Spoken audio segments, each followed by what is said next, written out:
Time కంటే కూడా input ఎక్కువ వచ్చింది ఈసారి చాలా మనకు వచ్చింది. కారణము కాళేశ్వరం శ్రీరామ్ ఎల్లంపల్లి ఎంతమంది ఉన్నది, శ్రీరామ్ ఎల్లంపల్లి నుంచి కానివ్వండి, మిడ్ మానేరు కానివ్వండి, ఇవన్నీ కూడా కాంగ్రెస్ ప్రభుత్వ హయాంలో జరిగినటువంటి కానీ టీడీపీ ప్రభుత్వ హయాంలో కంప్లీట్ అయినటువంటి ప్రాజెక్ట్స్ అవన్నీ.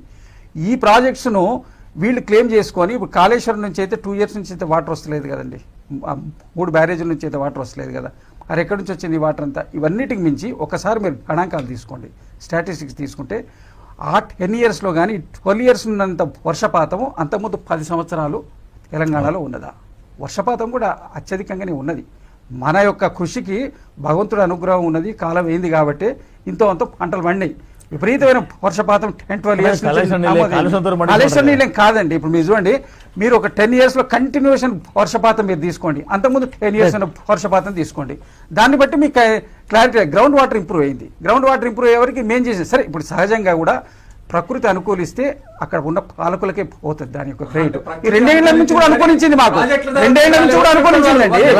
2 సంవత్సరాలు ఎట్లా వచ్చింది ఇంత production. Welcome to good morning Telangana.